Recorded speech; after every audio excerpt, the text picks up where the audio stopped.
Hermanos, muy pero muy buena noche. Dios les bendiga a todos grande, poderosa y abundantemente en Cristo Jesús. Amén. Que la gracia de nuestro Dios y Salvador Jesucristo sea con cada uno de vosotros. Amén. Vamos a lo que hemos venido, vamos a dar estudio de la palabra. Pero antes vamos a orar, vamos a colocar este servicio como siempre en la mano de nuestro Dios. Amén. Padre eterno, muchísimas gracias por tu amor, por tu infinito amor, por tu misericordia. Gracias por tu bendita palabra, gracias por la oportunidad una vez más que nos das de venir a tu bendita casa de oración, de escuchar tu voz, de permitirte que nos hables a través de las Escrituras. Gracias por la oportunidad que nos diste de alabarte por lo que tú eres, Señor, de glorificar tu nombre, de exaltarte y proclamar tu grandeza sobre nuestras vidas. Gracias, bendito Dios, te alabamos, te exaltamos. A ti sea la gloria, la honra y la alabanza por los siglos de los siglos. Tu nombre es santo, tu nombre es exaltado, tu nombre es admirable, consejero, príncipe de paz, Dios fuerte, Padre eterno eres tú, Señor, Rey de reyes y Señor de los señores, digno de alabanza y de adoración. Gracias, bendito Dios. Queremos que nos hables, Dios, a través de las Escrituras, y pedimos que unjas mi vida con aceite fresco en el nombre poderoso de Jesús. Unge mi garganta, mi lengua y mi voz para predicar tu palabra con denuedo, con poder y autoridad, para que la gloria sea para ti, Padre, Hijo y Espíritu Santo. Amén y amén. Gloria a Dios. Gloria al Señor. Mis hermanos, hoy vamos a tratar algo que quedó pendiente el domingo, porque el domingo quiero empezar con nueva enseñanza. Vamos a hablar acerca de los 9 dones, del bautismo en fuego del Espíritu Santo. Los 9 dones es un tema que viene más adelante, que es un tema que es importante que también estudiemos. Vamos a hacer la cuarta parte del fundamento de bautismos, en este caso el bautismo en agua. Nos quedó algo pendiente y veníamos hablando acerca del bautismo, ya que no es para niños, obviamente, que es una doctrina totalmente católica, es un dogma que la Iglesia Católica ha inventado porque se ha basado en lo que ha escrito Juan Calvino y Orígenes, ¿ya? Que es un dogma humano, es una doctrina humana, no de Dios. En la Biblia solo entendemos y vemos que se bautizaban hombres y mujeres creyentes, nunca dice que bautizaban infantes o niños, ¿ya? De hecho, en Hechos, valga el dicho, que lo que converso me sale como en verso, en Hechos capítulo 8, versículo 12, quiero que me acompañen para aperturar esta enseñanza. Hoy vamos a hablar de las 11 mentiras de Juan Calvino, ¿ok? 11 mentiras de Juan Calvino en cuanto al bautismo de niños o al bautismo de infantes, como quieran llamarlo, ¿ok? En Hechos capítulo 8, 12, como primera lectura, si lo encontró, dígame. Amén. Ya lo encontré ya. Dice, pero cuando creyeron a Felipe, Hechos 8, 12, pero cuando creyeron, ¿cuándo qué? Creyeron. Por eso Jesús dijo, el que creyere y fuere bautizado será salvo, mas el que no creyere será condenado. Eso está en Marcos capítulo 16, 15, ¿ok? En adelante, ¿ok? Entonces aquí dice en Hechos 8, 12, pero cuando creyeron a Felipe, que anunciaba el evangelio del reino, obviamente del reino de Dios, y el nombre de Jesucristo, se bautizaban hombres y mujeres.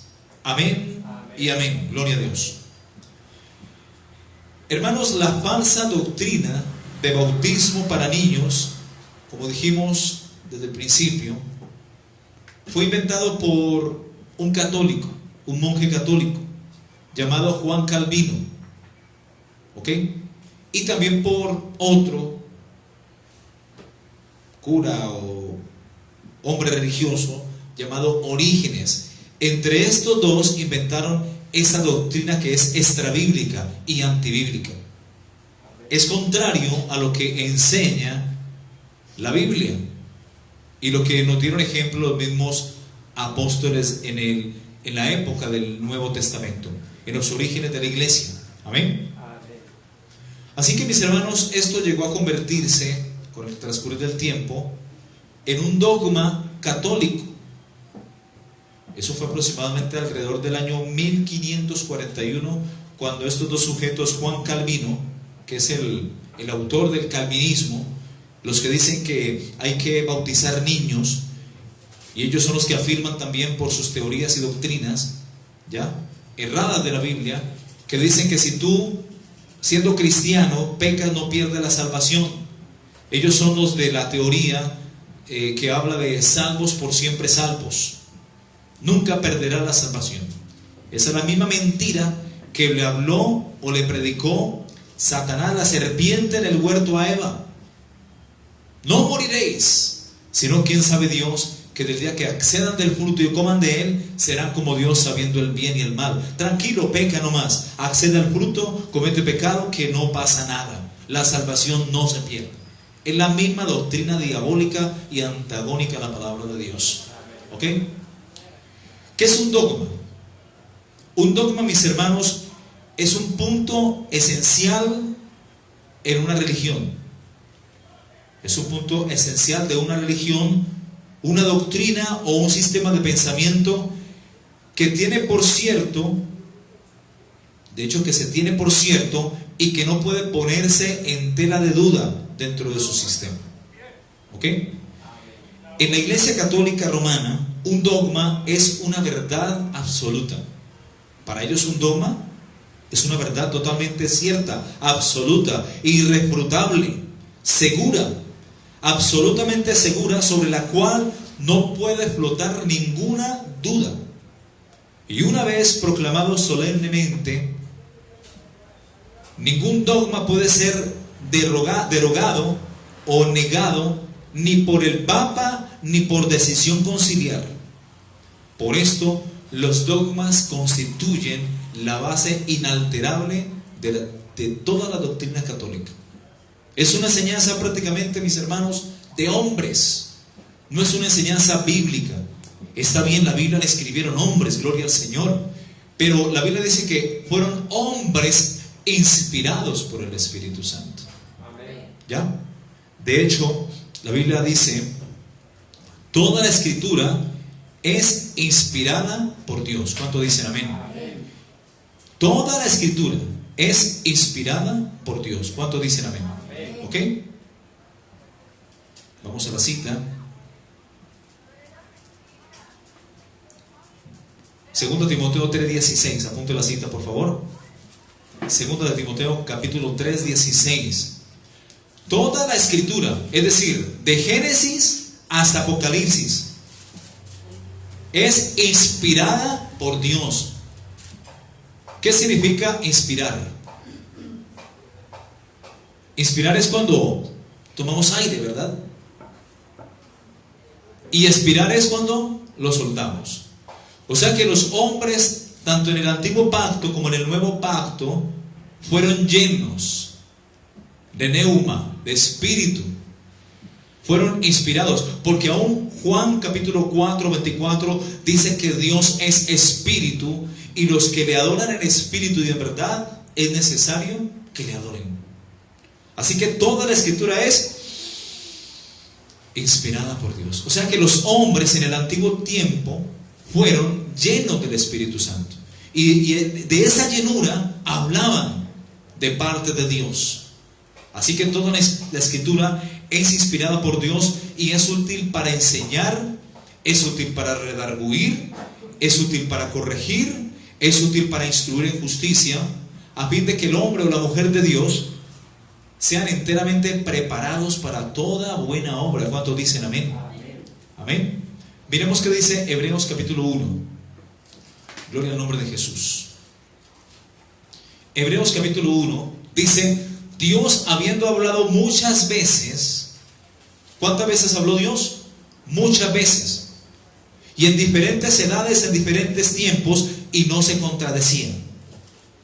Entre un profeta y otro profeta podían haber entre 200, 300 hasta 400 años.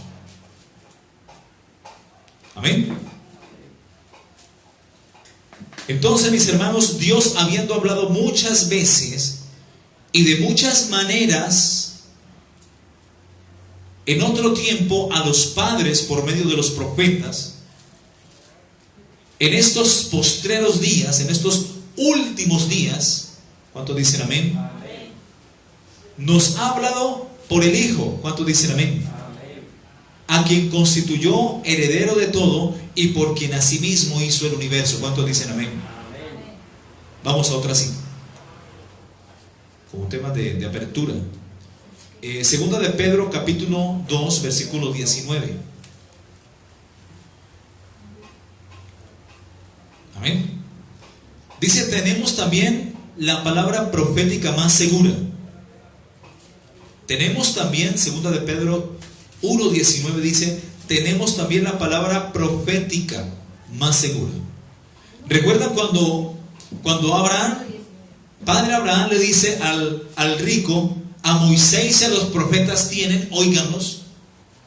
Moisés es la palabra escrita y los profetas son la palabra hablada, pero hablada conforme a lo que está escrito. ¿Cuántos dicen amén? O sea que un predicador, un evangelista, un maestro es un profeta en la palabra, pero un profeta de la palabra, Elías, Jeremías, amén, Habacuc, Ageo, Ezequiel, todos estos, hasta Juan Bautista, tanto los profetas mayores del antiguo pacto como los menores, hablaron siendo inspirados por el Espíritu Santo. Ellos eran profetas en la palabra, en el oficio. Amén. ¿Ok? Dicen que entonces tenemos también la palabra profética más segura, a la cual hacéis bien, todos nosotros hacemos bien en estar atentos como una antorcha que alumbra el lugar oscuro. ¿Cuántos dicen amén? Amén. Hasta que el día esclarezca y el lucero de la mañana salga en vuestros corazones. Versículo 20 dice, entendiendo primero esto. O sea que hay que decir las cosas como son. Bueno, primero hay que decir esto, que ninguna parte y ninguna profecía de la Escritura es de interpretación privada. Ninguna parte, amén, de la Escritura es de interpretación privada, porque nunca la profecía fue traída por voluntad humana, amén, sino que los santos hombres de Dios, los profetas de Dios, amén, hablaron siendo ¿qué? Inspirados por el Espíritu Santo. Amén. Entonces es muy diferente cuando una persona que se guarda en obediencia, en santidad, y como lo hicieron los hombres de Dios, los hombres del antiguo pacto, y como lo hacen hoy muchos hombres y mujeres de Dios, que hablan siendo inspirados por el Espíritu Santo. Amén. Pero eso no le da el título a nadie de decirle que es profeta. Quiero que esto quede claro, porque la ley y los profetas profetizaron hasta Juan. Hasta ahí la ley y los profetas. Dios en estos tiempos nos habla así, pero a través de su Hijo Jesucristo, a través de su palabra. Y los antiguos hombres del antiguo pacto nos hablaron siendo inspirados por el Espíritu Santo. Hay gente que dice, no, pero es que la Biblia la escribieron hombres. Pues claro, ni modo que un tigre lo hubiera escrito, ni un león. Tuvieron que ser hombres, pero hombres llenos del Espíritu Santo, hombres conforme al corazón de Dios. ¿Cuántos dicen amén? Amén. Entonces, mis hermanos, esto es lo diferente a una doctrina humana, que son los hombres que cogen y acomodan las escrituras. Esto es diabólico, hermanos. Por eso la misma escritura dice en Apocalipsis capítulo 22, 18, dice, maldito todo aquel que añade o quite una tilde o una coma de esta sagrada escritura. Porque quien añada, Dios añadirá las plagas que están descritas en este libro. Y quien quite, Dios quitará de su parte del libro de la vida y de la herencia de la santa ciudad. Y hay doctrinas que añaden y quitan. La Biblia se entiende es por el Espíritu Santo. Y no es para que la acomodemos, es que a mí me parece. Es que esto yo veo que por aquí cuadra. No es así. el intérprete por excelencia de la palabra y de la doctrina es el Espíritu Santo. Y al Espíritu Santo hay que darle lugar en la iglesia, hermanos, porque si no viene es otro espíritu a hablar. Por eso Pablo decía a los de Galacia: estoy tan maravillado de que tan pronto os habéis apartado del que os llamó por su gloria eterna para seguir un evangelio diferente. Gálatas 1 versículo 6. Él estaba sorprendido, estaba maravillado de que tan pronto muchos de que andaron en la sana doctrina y usaron del don celestial y de la buena palabra se han alejado o se alejaron del que os llamó por la gracia de Cristo para seguir otro evangelio diferente del que Él les enseñó. Y dice el versículo 7: no que haya uno u otro, sino que hay algunos que os perturban y quieren pervertir el evangelio de Cristo. Mas si aún nosotros, teniendo en cuenta que los apóstoles en cualquier determinado momento se podían desviar, podían haber apostatado o apostatar de la fe. Y cuando un hombre de Dios se desvía, empieza a enseñar doctrinas humanas y doctrinas de demonios. Como dice en 1 Timoteo capítulo 4:1, el Espíritu dice claramente que en los postreros días muchos apostatarán de la fe, muchos se divorciarán de la fe, muchos se apartarán, se desviarán, se alejarán, se distanciarán de la fe, del llamado verdadero, para seguir un evangelio diferente. Y empezarán a enseñar doctrinas de demonios.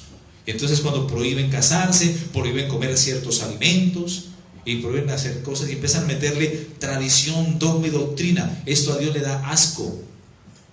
Por eso Dios no la va con la religión. Dios no quiere una religión, Dios quiere una relación con cada persona individualmente. ¿Cuántos dicen amén? Las religiones las inventaron los hombres, pero Cristo quiere intimidar. Dios quiere intimidar con el hombre. ¿Cuántos dicen amén? Amén. Gálatas 1:8 dice: mas si aún nosotros o un ángel del cielo os anunciare otro evangelio diferente del que os hemos anunciado, sea maldito, es decir, sea anatema. Como antes hemos dicho, también ahora lo repito: si alguno os predica diferente evangelio del que habéis recibido, sea anatema, es decir, maldición. Pues busco ahora el favor de los hombres o el favor de Dios, o trato de agradar a los hombres, pues si todavía agradara a los hombres, no sería siervo de Cristo. Mis hermanos, una iglesia verdadera predica para agradar a Dios, no para agradar a la gente. Así la gente se ofenda, se incomode, pero el que tiene que recibir la gloria y la honra es Cristo. ¿Cuántos dicen amén? Amén. En Isaías capítulo 29, versículo 13, Isaías capítulo 29, versículo 13, el profeta Isaías dijo, y eso también está en Mateo capítulo 15, el versículo 8 y 9. Apunten estas dos citas que son importantes. Lo dijo el profeta Isaías, pero en Mateo capítulo 15 la vuelve a recordar nuestro Señor Jesús. Isaías capítulo 29, 13 dice, a ver, lo busco y vamos a ver después Mateo. Isaías 29, 13. Gloria a Dios. Si le encontró, dígame. Gloria a Dios. Dice entonces: dice pues el Señor, porque este pueblo se acerca a mí con su boca y con su labio me honra, pero su corazón está lejos de mí, y su temor de mí no es más que un mandamiento de hombres que les ha sido enseñado. En pocas palabras, son religiosos, porque el religioso ama a Dios de boca para afuera, pero con sus hechos lo niega. Usted ve al religioso comulgando, tomando la hostia, el dios galleta, el dios sol, y al otro día está siendo infiel a su esposa, al otro día está borracho, al otro día está adulterando, coloca la cara de santurrón cuando va a recibir el dios sol y abre la boca y pero el otro día le vuelven a salir los mismos cachos y la misma cola. Eso no es. El arrepentimiento es de acá, de dentro del corazón. Y es un cambio de mente, un cambio de actitud, un cambio de rumbo. ¿Cuántos dicen amén? Por eso la religión interna es la que sirve, no la que es de labios para afuera, o que se muestran santos ante los hombres, como Jesús le reprochaba a los fariseos, pero por dentro estás lleno de inmundicia, de toda ave aborrecible. Amén. Mateo capítulo 15, 8 dice: este pueblo de labios me honra, mas su corazón está lejos de mí. Eso se lo dijo a quienes, a los religiosos, a los fariseos. Pues en vano me honran, enseñando como doctrinas mandamientos de hombres. Ellos colocaban cargas tan pesadas que ni siquiera ellos podían llevarlas. Jesús decía: todo lo que ellos digan, háganlo, pero no hagan lo que ellos hacen, porque son hipócritas.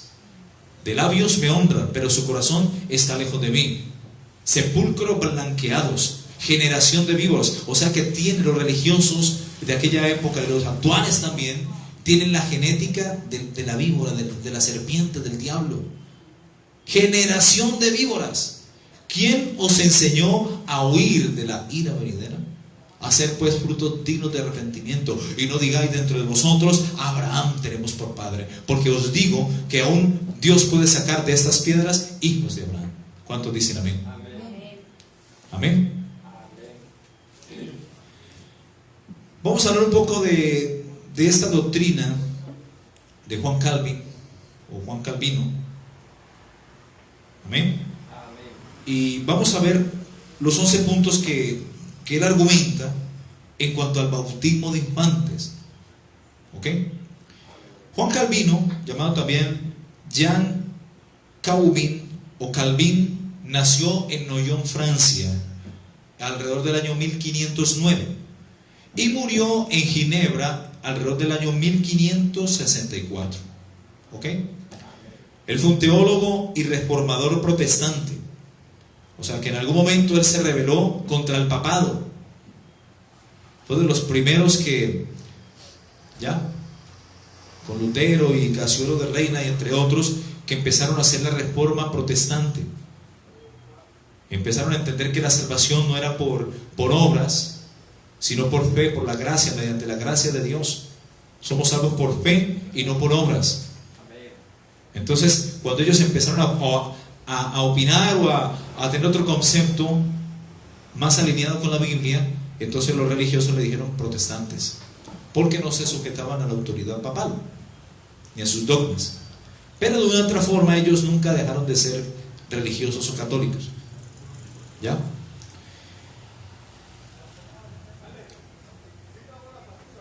Él fue un teólogo reformador protestante.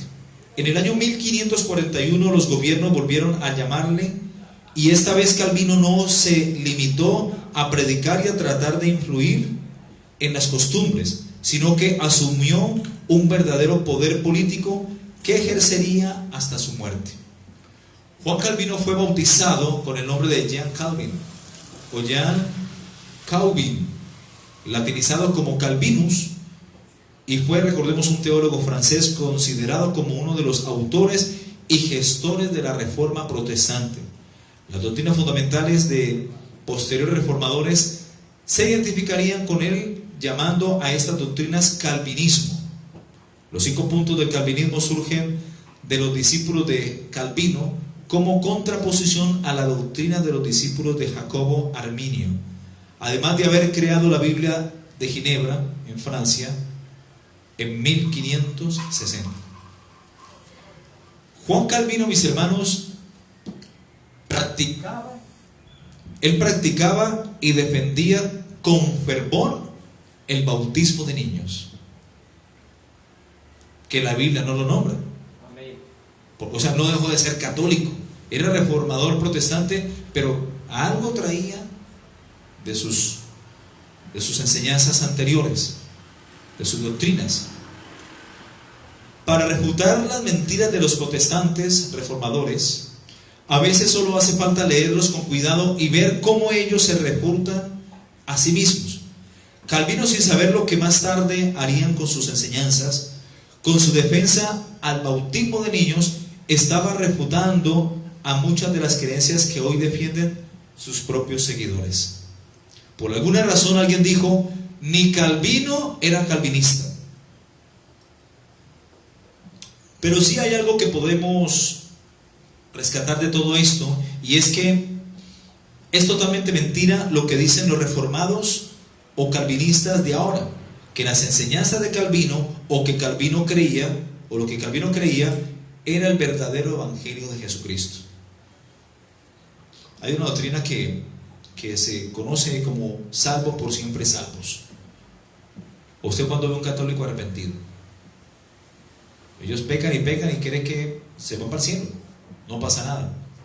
Así mismo creen los bautistas reformados o los calvinistas, que creen que la salvación no se puede perder.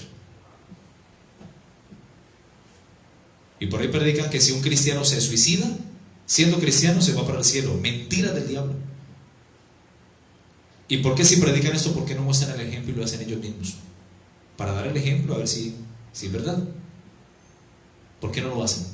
Suiciden entonces, si no se pierde la salvación, y den el ejemplo para que la gente lo pueda hacer y creer verdaderamente. Pura mentira del diablo, mis hermanos. ¿Ok? Vamos a partir de ese momento a transcribir literalmente las palabras de Juan Calvino.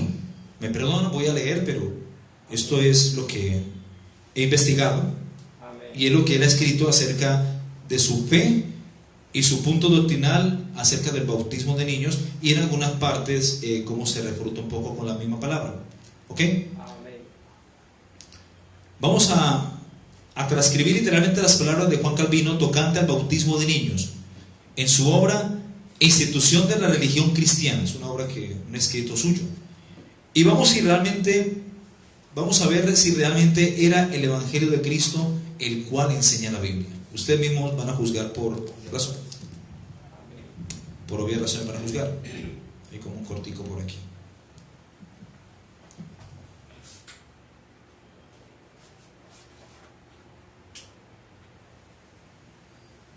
Gloria a Dios. La primera, son 11. Vamos a leer para avanzar. Juan Calvino estaba convencido que el bautismo de niños era un mandamiento específico de Dios y no de los hombres. Ahí está su libro Institución, página 1043. Puede verlo en YouTube o en Facebook, no sé dónde se encuentra esto. Bueno, ahí en internet, en San Google, ahí está todo. El bautismo de los niños se funda en la palabra de Dios, eso lo afirma él. Mas como ciertos espíritus amigos de fantasías han promovido grandes discusiones en la iglesia en nuestro tiempo a causa de la disposición que tenemos de Dios de bautizar a los niños, y no cesan de discutir como si Dios no hubiera ordenado esto, sino que los hombres lo hubiesen inventado ahora a lo sumo algún tiempo después de los apóstoles. Parece que será muy bien confirmar en este punto la conciencia de los fieles y refutar las falsas objeciones que tales embusteros pueden presentar para trastornar la verdad de Dios en el corazón de la gente sencilla que no está preparada para responder a tales engaños y sutilezas. Institución, su libro, página 1043. Mas cuando por el contrario hayamos claramente demostrado que son ellos quienes falsa y erróneamente inventa esta calumnia, esta es como la refutación, llamando tradición humana a esta institución perfectamente fundada sobre la palabra de Dios, ¿qué otra cosa quedará sino este pretexto que en vano inventan, se deshaga y convierta en humo? Por tanto, veamos cuándo se comenzó a bautizar a niños, porque si esto fue invención humana, confieso que es preciso dejarlo y seguir la verdadera regla que el Señor ha ordenado. Aquí sigue pensando él, porque los sacramentos estarían pendientes de un hilo si no se fundasen en la palabra de Dios. Segundo, Eso es todo lo que ellos creen. Juan Calvino creía que el bautismo era la manera de empadronar a los hombres en el reino de Dios y que por esto convenía mucho bautizar a los niños. Las promesas del bautismo convienen a los niños. He aquí pues, en resumen, la declaración del bautismo a la que se puede referir todo cuanto se dice en la Escritura, excepto un punto que aún no se ha tocado, a saber, que nos sirve también como de señal y marca por la cual confesamos ante los hombres a Dios como Señor nuestro y somos inscritos y empadronados en el número de su pueblo. Institución, página 1044. Ellos no hablan nunca de recibir a Cristo, sino de que si ya bautizan a un niño, ya ese niño queda inscrito en los cielos. Mis hermanos, eso es mentira del diablo. El nombre de una persona queda inscrito en los cielos para salvación cuando la persona viene a Cristo y se arrepiente. Y lo confiesa con su boca. Y cree en su corazón. Confiesa con su boca que Jesús es el Señor y cree en su corazón que el poder de Dios lo resucitó entre los muertos. Esto es para salvación. No es el hecho simple de bautizar a un niño y que ya quede empadronado o que ya quede pues sumado al pueblo de Dios. Número 3.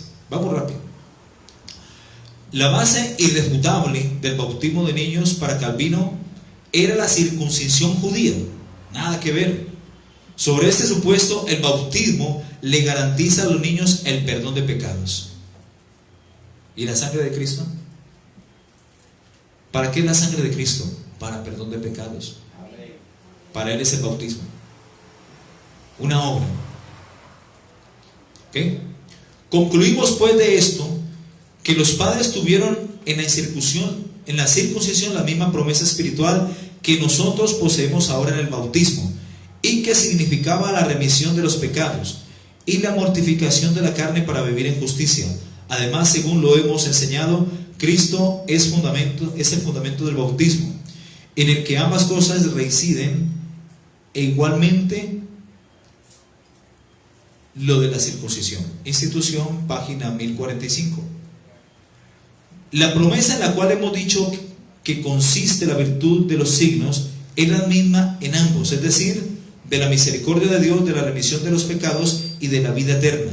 Además, la cosa significada es siempre la misma: nuestra purificación y mortificación. El fundamento en que se apoya el cumplimiento de estas cosas es también el mismo en ambos. Amén. De pronto el cristiano sí se puede de pronto asemejar en el judío, en cuanto que cuando el judío se circuncida, ¿ya? Es para ser diferente a los pueblos de alrededor. Y cuando el cristiano evangélico creyente, nacido de nuevo, se bautiza, ¿ya? Es para que también se levante en una vida nueva y sea diferente al mundo. En eso sí puede coincidir, pero no es lo mismo. No es lo mismo, ¿ok? Cuarto, para Calvino la única diferencia entre la circuncisión y el bautismo de infantes era la manera ceremonial de llevarla a cabo, pero que todo lo demás era lo mismo, nada que ver. Una cosa son los judíos, otra cosa es la iglesia, ¿ok? En la circuncisión hay derramamiento de sangre, y todo varón que abría la matriz, porque fue algo que Dios estableció como un pacto para el pueblo de Israel, ¿ya? Para que el pueblo de Israel estuviera seguro de que Jehová era su Dios, entonces ellos tenían que circuncidarse. Los judíos, total prepucio abajo, y los que nacieron a partir de Ismael, cuando Abraham se llega a la egipcia, Agar, ahí prácticamente nacen los ismaelitas. Y entre Agar su madre y su hijo Ismael viene la descendencia egipcia o árabe, ¿ok? Ellos se circuncidaban hasta la mitad, ¿ok? Circuncisión completa para judíos, lo cual indica que ellos son herederos de la tierra totalmente. Y la circuncisión a mitad para los musulmanes o los árabes. Esto indica que ellos van a poseer la tierra por un poco tiempo, ¿ok?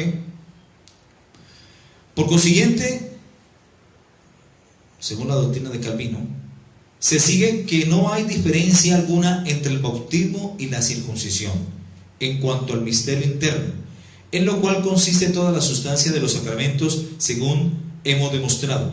La única diferencia se refiere a las ceremonias externas, que es lo que es menos importante en los sacramentos, puesto que la consideración principal depende de la palabra y de la cosa significada y representada. Podemos pues concluir que todo cuanto pertenece a la circuncisión pertenece también al bautismo, excepto la ceremonia externa y visible. En la página de su libro 1046 del libro Institución. ¿Ok?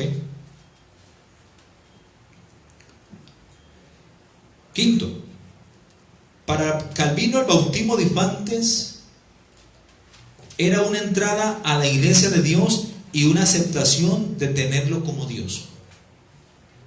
De hecho, esto creen los mismos católicos, es la misma línea. O sea que para él el bautismo de niños era la entrada a la iglesia y una aceptación de tener a Dios como Dios. Porque igual que la circuncisión fue un signo y marca para los judíos con el que reconocer a Dios los reciba por pueblo suyo, con los que al reconocer a Dios Él los recibe como pueblo suyo, y que ellos le tenían por su Dios, sirviéndoles de esta manera como de una primera entrada externa a la iglesia de Dios. Del mismo modo, por el bautismo somos primeramente recibidos en la iglesia del Señor para ser tenidos por pueblo suyo, y por nuestra fe manifestamos que queremos tenerle por nuestro Dios. Por lo cual se ve claramente que el bautismo ha sucedido a la circuncisión. Esas son sus creencias, puras mentiras. Número 6. Para Calvino, el no bautizar a los niños constituía un pecado terrible. De hecho, el católico piensa lo mismo, que si no se bautiza al niño se va para el limbo, es un pecado. Se pierde ese niño si se llega a morir siendo un niño. Y es un pecado terrible para los padres. Por eso los padres católicos, cuando nacen los niños, lo primero que hacen es llevarlos a la pila bautismal, a que le echen agüita y ya, suficiente, ya se le perdonaron sus pecados presentes, pasados y futuros. O sea, que lo que peque durante toda su vida no pasa nada porque ya fue bautizado. Y ya la iglesia lo adoptó. Así haya sido ladrón, prostituta, sicario, lo que sea, ya lo adoptó. Porque no enseñan el evangelio como está realmente escrito en la palabra. Y por eso vemos al sicario echándose la bendición y bendiciendo el revólver para ir a matar a una persona, rezando la medallita, oyendo a la milagrosa, pidiéndole milagro para que no lo maten, para que lo hagan visible. Eso es santería, eso es brujería, mis hermanos. ¿Qué diferencia hay, hermanos, entre el templo de Dios y los ídolos? Dice el Señor. 2 Corintios capítulo 6, 14. Aquí lo dice claramente. ¿Qué acuerdo hay entre Cristo y Belial? ¿O qué parte el creyente con el incrédulo? Por eso la Biblia es clara en 2 Corintios 6, 14, cuando el Señor dice: no os unáis en yugo desigual con los incrédulos. Porque ¿qué compañerismo tiene la justicia con la injusticia? ¿Y qué comunión la luz con las tinieblas? ¿Y qué concordia o qué amistad Cristo con Belial, que es Satanás? Amén. ¿O qué parte el creyente con el incrédulo? ¿Y qué acuerdo hay entre el templo de Dios y los ídolos? Porque vosotros sois el templo del Dios viviente. Amén. Como dijo Dios: habitaré y andaré entre ellos, y seré su Dios, y ellos serán mi pueblo. Por lo cual dice el Señor: salid de en medio de ellos y apartados, dice el Señor, y no toquéis lo inmundo. Y seré para vosotros por padre, y vosotros me seréis por hijos e hijas, dice el Señor Dios Todopoderoso. Por eso dice en 2 Timoteo 2:19 que todo aquel que invoca el nombre de Cristo debe apartarse de inmundicia. Ahí lo dice claramente. 2 Timoteo 2:19. Pero el fundamento de Dios está firme, teniendo este sello: conoce el Señor a los que son suyos, apártese de iniquidad todo aquel que invoca el nombre de Cristo. ¿Cuántos dicen amén? Eso es que nos bautizamos y ya, siendo bebés y ya estamos libres de juicio y de pecado. Mentira del diablo. Está establecido por Dios que los hombres mueran una sola vez, y después de esto, el juicio. Todos compadeceremos ante el tribunal, la iglesia, porque el juicio de Dios tiene que empezar por su propia casa, la iglesia. Y si no empieza por su propia casa, que es la iglesia, ¿cuál será el fin de los que no temen y obedecen el evangelio de Cristo? Tremendo. O sea, para ser uno parte de la familia del reino de Dios, hay es que arrepentirse, hay que nacer de nuevo. ¿Cuántos dicen amén? El bautismo no te da ubicuidad en el reino de Dios. Lo hacemos por obediencia, por sujeción a la palabra de Dios, porque es un mandato. Es una forma de exteriorizar lo que Dios hizo adentro en cuanto al plan de salvación, no en cuanto a la circuncisión, porque la circuncisión ya Dios la puso adentro en el corazón. No es externa, es interna en el corazón para la iglesia. Para los judíos sí tiene que ser externa en el prepucio. ¿Cuántos dicen amén? Amén. Amén.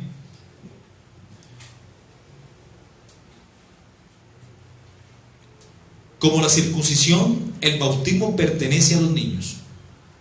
Eso es lo que él asegura, y que todo católico también puede asegurar. Y si alguno pregunta ahora si el bautismo debe ser comunicado a los niños como si se les perteneciera por disposición de Dios, ¿quién será tan desatinado y loco que para resolverlo se pare a considerar solamente el agua visible y no tenga presente el misterio espiritual? Porque si lo tenemos presente, no podrá haber duda alguna de que el bautismo se administra con toda la razón a los niños. Al ordenar el Señor antiguamente la circuncisión para los niños, demostró claramente que los hacía partícipes de todo cuanto en ella les representaba. Pues de otra manera, habría de decirse que tal circuncisión no habría sido más que mentira, falsedad, engaño, solo pensar, lo cual es un horrible pecado. Hay que entender, mis hermanos, que la circuncisión es únicamente para el pueblo de Israel. Y Jesús mandó a bautizar a los creyentes. Amén. El que creyere y fuere bautizado. Ir por todo el mundo y predicar el evangelio a toda criatura, enseñándoles que guarden todas las cosas que os he enseñado. ¿A quién? Ir por todas las naciones, a los gentiles. ¿Ya? Nosotros aceptamos a Cristo y recibimos el don de la vida eterna. El bautismo lo hacemos ya cuando hemos creído que Jesús es el Hijo de Dios y lo que ha hecho en nosotros, y que de una forma u otra lo vamos a exteriorizar con el acto del bautismo. Amén. Séptimo. ¿A dónde quedamos? Sí. Séptimo.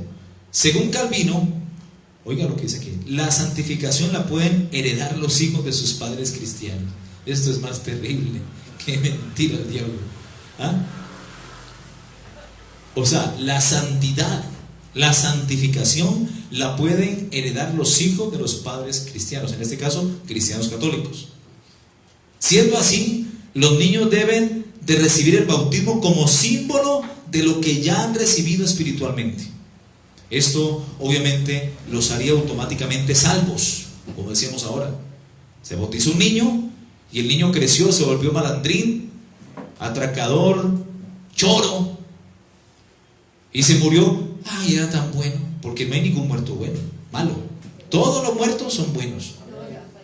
Entonces llega el curita, él se bautizó, sí se bautizó, no, ya es salvo, ya, se va para el cielo. Mas sin embargo, por si queda duda, paguen las misas de muertos, y vamos a, con estas oraciones, a empujarlo para que salga del purgatorio, porque él no era tan malo como el diablo ni tan bueno como Dios. Vamos a ayudarle un poquito, empujémoslo. ¿Qué tal? Mentira del diablo.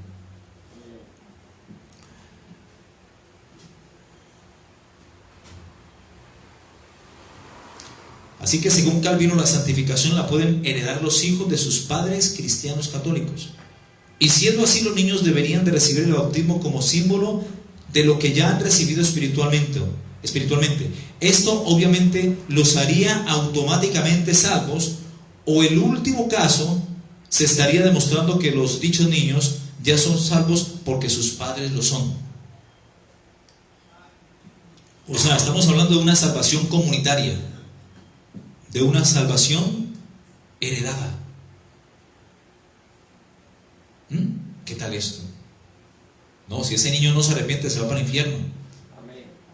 Toda la familia tiene que individualmente, cada hombre, cada mujer, cada niño, en algún momento de su vida tiene que acercarse a Dios, reconocer que es pecador y que solamente en Cristo hay salvación, que en Cristo hay perdón de pecados. No en una obra que hagamos o dejemos de hacer. Lo único que depende de nosotros es tener fe en Dios para salvación, no más. Y obviamente humillarnos, recibirle como Señor y Salvador a Jesucristo, el Hijo de Dios. El Señor dice expresamente que la circuncisión que se le administra al niño le servirá de confirmación del pacto que hemos expuesto. O sea, está fuera de base, porque es que la circuncisión es para los judíos, no para los gentiles. ¿Cuántos dicen amén? Si pues el pacto permanece siempre el mismo, es del todo cierto que los hijos de los cristianos católicos no son menos partícipes de él que lo fueron los de los judíos en el Antiguo Testamento. Y si participan de la realidad significada, ¿por qué no les ha de ser comunicado también el signo? Si poseen la verdad, ¿por qué alejar la figura? Pues la señal externa en el sacramento va de tal manera unida a la palabra que no se puede separar de ella. Hermanos, hay que entender cuando Dios da ordenanzas al pueblo de Israel que son explícitas para ellos, explícitamente para ellos, y cuando Dios está dando ordenanzas o habla a la iglesia. Esto hay que saber entenderlo. Pero según esto, él dice que la circuncisión es como el bautismo.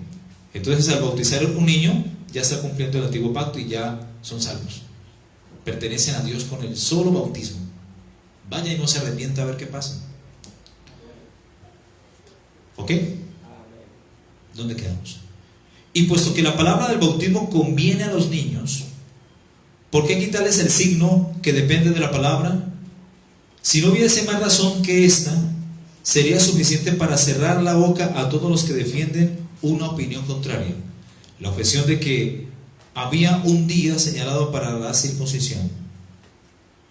Génesis 17, 12, 21 y el 4. Y Génesis 21, 4. No viene a propósito. Es verdad que el Señor no nos ha obligado a ciertos días, como lo hizo con los judíos.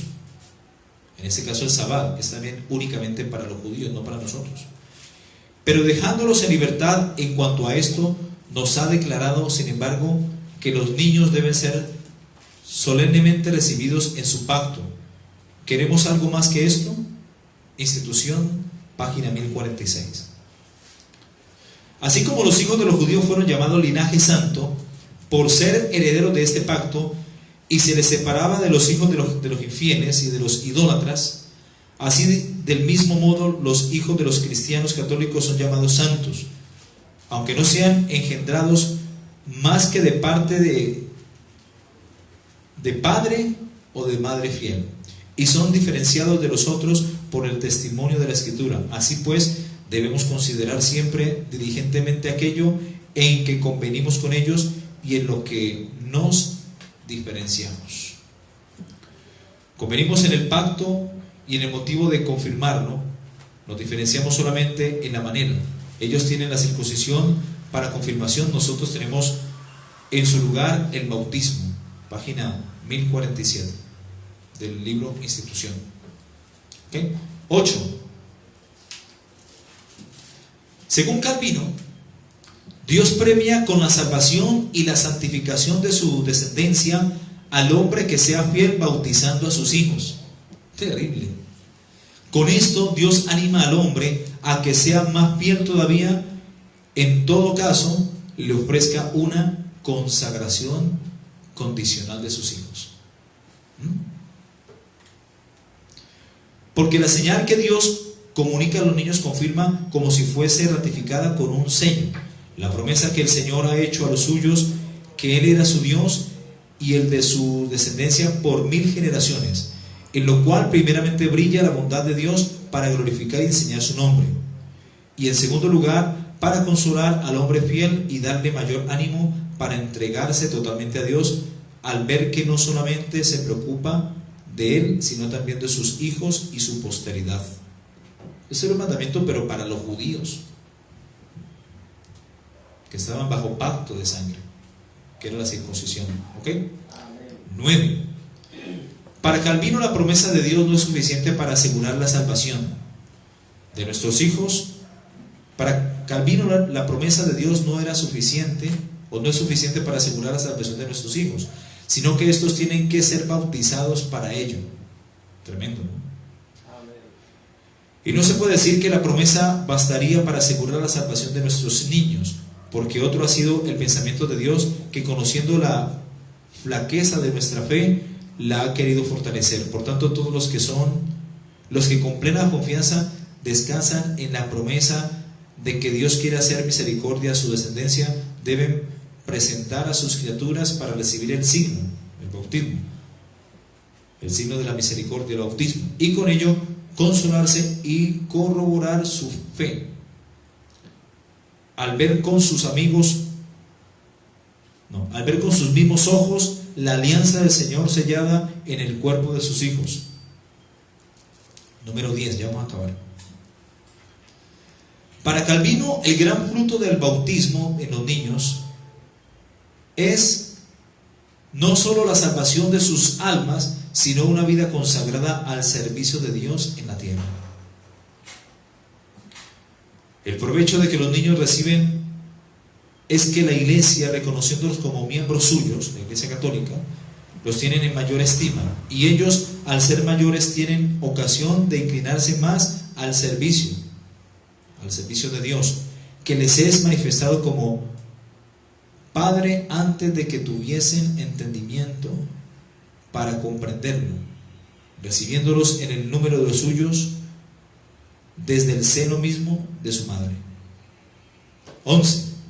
Para Calvino, no bautizar a nuestros niños es exponerse al juicio y castigo de Dios.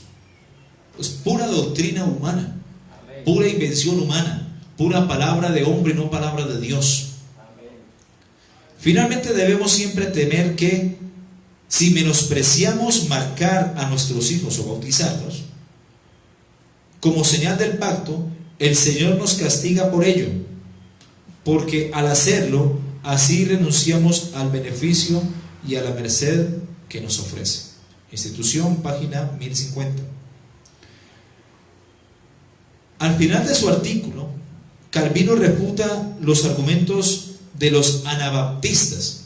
¿Quiénes son los anabaptistas? Es decir, los que consideran el bautismo de niño inválido y vuelven a bautizar, pero cuando ya tiene cierta edad.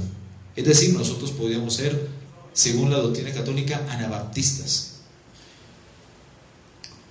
Al final de su artículo, Calvino refuta los argumentos de los anabaptistas, tildándolos de gentes impulsadas por el diablo, con lo cual queda demostrado que los bautistas no son los protestantes que algunos dicen ser. Calvino no dejó sus creencias y prácticas profundamente católicas. Él creía en todos sus sacramentos, en todos los sacramentos de la Iglesia Católica Romana. Creía y practicaba el bautismo por aspersión. Eso lo encontramos en la página 1044 del libro Institución. Creía en los escritos de los padres y filósofos católicos, constantemente citados. Se oponía y perseguía a los anabaptistas. Calvino mismo ha tirado abajo las denominadas doctrinas de la gracia, el calvinismo. No se puede llamar el verdadero evangelio a doctrinas sostenidas por Calvino y los reformadores. Este no es el verdadero evangelio. ¿Ya? Los cristianos sinceros debemos tener cuidado de identificarnos con esta corriente doctrinal católica protestante. Muchas iglesias, por ejemplo en estos días las iglesias bautistas reformadas, eso sí, estudian Biblia y todo, pero del Espíritu no hay nada, porque todo es enfocado a la letra. Y la letra mata, pero el Espíritu da vida, dice la palabra. Amén. Nuestra iglesia bíblica y cristiana evangélica no nació de la reforma, nació en el día de Pentecostés. Porque es que el católico nos dice a nosotros, hijos de Lutero, así nos dicen. Qué pena mi hermano católico, mi amigo católico, porque no es hermano. Lo amamos en Cristo. Amén. Por eso les predicamos el evangelio fuerte para que se conviertan. Pero la iglesia de Cristo nació en Pentecostés. En el libro de Hechos capítulo 2, ahí aparece el nacimiento de la iglesia de un momento a otro. Y así como apareció la iglesia de Cristo de un momento a otro, así mismo desaparecerá con el arrebatamiento de la iglesia. En Hechos capítulo 11, 26, dice la escritura que se les llamó a los cristianos por primera vez cristianos. A los creyentes se les llamó por primera vez cristianos en Antioquía. Muéstreme dónde aparece en la Biblia la palabra católico. Pero sí dice que se les llamó cristianos. Y cristiano significa Cristos nanos. O sea, para el diablo fue un tremendo dolor de cachos y de cabeza el ver que influenciaba al imperio romano para que masacrara a cristianos y más se multiplicaban, cumpliéndose lo que dijo Jesucristo, que las puertas del infierno no prevalecerán contra la iglesia. Amén. Y entre más perseguía y más masacraba a cristianos el sacrosanto católico romano, y nótese también en los tiempos de Inquisición cómo masacraron cristianos, porque dice en Apocalipsis 17 que en ella se halló la sangre de los profetas y de los mártires de Jesús. Y Apocalipsis capítulo 18 también lo confirma. Esta iglesia estaba ebria de la sangre de los santos y de los mártires de Jesús. Y dice que cuando la vi quedé con asombro, quedé espantado con gran asombro. Estaba embriagada con la sangre que ella misma se bebió de los mártires de Jesús. Todo lo que el imperio romano, con sus césares, y luego ya en el año 313, y antes del 313 con Nerón y Diocleciano, cómo persiguieron a la iglesia evangélica de Cristo, a la iglesia que nació en Pentecostés, no en la Reforma, porque la Reforma fue alrededor del año 1500. El cristianismo nació 50 días después de que Cristo ascendió, 10 días, porque Cristo muere en la cruz y a los 50 días nace la iglesia cristiana evangélica en Shavuot, en Pentecostés. Quedaos vosotros en Jerusalén hasta que seáis investidos con poder desde lo alto. Pasaron 10 días y nació la iglesia cristiana evangélica. ¿Cuántos dicen amén? Y se les llamó cristianos, según Hechos capítulo 11, 26, por primera vez en Antioquía. Cristianos. Ahí lo dice. Amén. Gloria a Dios. Bendito es el nombre de Jesús. Termino con esto, mis hermanos. Los niños hay que presentarlos. Los niños no se bautizan. A Samuel lo presentaron, a Jesús lo presentaron. Los niños son presentados para que se le imponga manos, oren por ellos y Dios rompa maldiciones en los niños. Amén. Pero ese niño tiene que algún día arrepentirse. Eso no porque ya se consagró y se presentó ante Dios ya es salvo, no, porque volveríamos a pensar lo mismo que pensaba Calvino. No, ese niño tiene que tener uso de razón y tiene que llegar a arrepentirse y aceptar a Cristo como Señor y Salvador para poder nacer de nuevo y ser parte de la familia de Dios. Solamente es por arrepentimiento. ¿Cuántos dicen amén? Al cielo solamente entran los santos, los de limpio corazón y limpio de mano y de puro corazón, los que no han elevado su alma a cosas vanas. ¿Cuántos dicen amén? Amén. los niños, mis hermanos, deben de presentarse y no bautizarse. En la antigua tradición judía, y hasta los días de hoy, los niños de los creyentes se llevan a la iglesia, se llevan al templo para ser bendecidos, para ser consagrados y ser presentados delante de Dios en su altar. En 1 de Samuel, ya vamos a terminar, 1, 2, 3, 4 versículos y terminamos, que nos habla acerca de la presentación de los niños en el templo. En 1 de Samuel capítulo 1 versículo 22, vamos a ir todo rápidamente ya para terminar.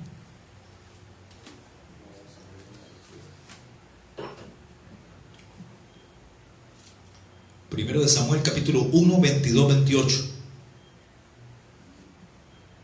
Dice: pero Ana no subió, sino que dijo a su marido: yo no subiré hasta que el niño sea destetado. Este niño ya había sido circuncidado, pero no había sido presentado. ¿Quién era este niño? El profeta Samuel. Entonces Ana no subió, sino que dijo a su marido: yo no subiré hasta que el niño sea destetado, para que lo lleve y sea ¿qué? Presentado delante de Jehová. Los niños se presentan delante de Jehová, no se bautizan. ¿Y qué más dice? Y se quede allá para siempre. Por eso en Proverbios dice: instruye al niño en el camino del Señor, que cuando fuere viejo no se apartará de él. ¿Cuántos dicen amén? Amén. Proverbios capítulo 22 versículo 6. Al niño desde pequeño hay que llevarlo al templo. Ana decía: tengo que llevarlo al templo, y no subiré hasta que el niño sea destetado, para que lo lleve y sea presentado delante de Jehová y se quede allá para siempre. ¿Cuántos dicen amén? Amén. A partir de ahí hay que empezar a llevar al niño al templo. Ellos no entienden, pero espiritualmente reciben. ¿Cuántos dicen amén? Amén. En ese momento no entienden, están muy infantes, muy bebés.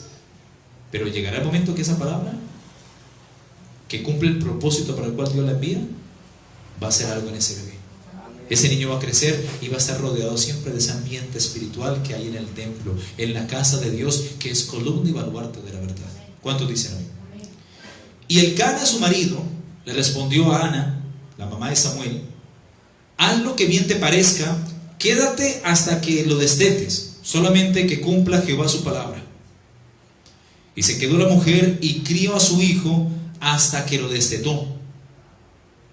Y ya cuando lo destetó, ahí dijo, ahí sí subió al templo.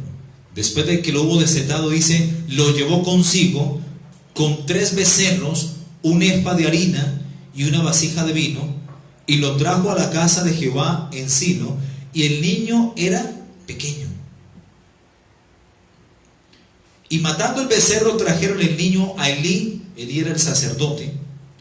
Y ella dijo: oh Señor mío, vive tu alma, Señor mío, yo soy aquella mujer que estuvo aquí junto a ti orando a Jehová por este niño. Oraba, porque ella no tenía niño, estaba como medio estéril. Y Jehová me dio lo que yo le pedí. Yo pues lo dedico también a Jehová, todos los días que viva será de Jehová. Y adoró ella allí a Jehová, ahí en el templo. ¿Cuántos dicen amén? En Lucas capítulo 2 versículo 21 al 22 vemos un ejemplo similar, pero ya no es Samuel, ahora es Jesús, el Mesías, el Hijo de Dios. Cumplidos los 8 días, que son los días cerca a la circuncisión del niño, porque todo niño que abrió la matriz a los 8 días debía ser circuncidado. Todo varón judío, la circuncisión es para los judíos, ¿ok? Y Jesús era judío. Entonces, cumplidos los 8 días para circuncidar al niño, le pusieron por nombre Jesús, el cual le había sido puesto por el ángel antes que fuese concebido. Y cuando se cumplieron los días de la purificación de ellos, conforme a la ley de Moisés, le trajeron a Jerusalén. ¿Para qué? Para presentarle al Señor. Mira que Jesús fue presentado. Todo hijo de todo creyente tiene que ser presentado, no bautizado. Amén. Lucas 18:15 dice que a Jesús le llevaban los niños. Jesús era el sumo sacerdote y es el sumo sacerdote por excelencia. Y cuando tú llevas tu niño al templo para presentarlo, tú lo llevas para que reciba el toque de Jesús. Amén. Entonces traían a Jesús todos los niños de Jerusalén para que Él los tocase, para que Él le impusiese las manos y los bendijese. Lo cual viendo los discípulos le reprendieron. Y es cuando quitaban a los niños: váyase mocoso de aquí, no moleste al maestro. Y Jesús dijo: dejad que los niños vengan a mí y no se lo impidáis, porque de ellos es el reino de los cielos. Y en otra ocasión dijo Jesús que cualquiera que no se haga como uno de estos niños no entrará al reino de Dios. Por eso es importante, mis hermanos, el nacimiento espiritual como único requisito para entrar a ser parte de la familia de Dios, para entrar al reino de los cielos. El que no naciere del agua y del Espíritu no podrá entrar, no podrá ingresar, no podrá ser parte del reino de Dios. Es el nacimiento espiritual, seguido de un arrepentimiento verdadero. Por lo tanto, los niños no tienen voluntad, no tienen de qué arrepentirse en el momento, no tienen conciencia de pecado, entonces hay que presentarlos. No para que no se vayan al limbo, porque el limbo no existe, sino para que le sirvan a Dios, para que desde pequeños Dios los aparte para Él. ¿Cuántos dicen amén? Ahí se rompen maldiciones, ahí se rompen enfermedades, se rompen muchas cosas, mis hermanos. Amén. Terminamos con Mateo 19:13. Mateo 19:13-15 dice: entonces le fueron presentados unos niños para que pusiese las manos sobre ellos y orasen, que eso es lo que hacemos aquí en la iglesia cuando nos traen los niños. Y los discípulos le reprendieron, pero Jesús dijo: dejad a los niños, venid a mí y no se lo impidáis, porque de los tales es el reino de los cielos. Y habiendo puesto sobre ellos las manos, se fue de allí. Se los bendijo. ¿Cuántos dicen amén? Amén. Hermanos, Dios ama a los niños. Amén. Dios ama a los niños. Amén. Amén. Vamos a orar. Gloria a Dios. Padre, muchas gracias por esta enseñanza. Gracias porque cada día, de una u otra forma, tú en tu amor y tu infinita misericordia nos enseñas tu palabra, Señor. Gracias porque hemos venido a tu mesa y hemos participado del pan de cada día, Señor, que es tu bendita palabra. Muchos quizás no han venido a la mesa del Señor a disfrutar del manjar de la palabra de Dios, pero quizás muchos lo vayan a escuchar a través del Facebook, a través del YouTube, Señor. Te pedimos en el nombre de Jesús, Padre, que bendigas a tu pueblo. Bendice a los niños, Padre, también en el nombre de Jesús. Bendícelos grande y poderosamente. Bendice a los hermanos, las hermanas que nos escuchan a través de los medios. Bendice a los hermanos de la iglesia que quizás no pudieron venir hoy por diferentes motivos. Pero sabemos, Señor, que estamos viviendo los tiempos finales. Y es para que la iglesia esté llena, Señor, y está un poco vacía, Padre. Pero estamos los que estamos, Señor. Señor, tu palabra dice: no dejando de congregarnos como algunos tienen por costumbre, sino exhortándonos unos a otros, entre tanto que aquel día se acerca. Y sabemos que tú vienes pronto por tu amada iglesia, Señor. Gracias, bendito Dios, y te pedimos que nos tengas por dignos de tu llamamiento santo. Gracias, Dios, llévanos con vida y con bien hasta nuestras casas, hasta nuestros hogares, y que sea mañana y el resto de semana un tiempo y día de bendición, Señor. Día de bendición, en el nombre de Jesús. Gracias, bendito Dios. Amén y amén. Gloria a Dios. Gloria a Dios. Dale palmas de alabanza al Señor. Gloria a Dios. Gloria a Dios.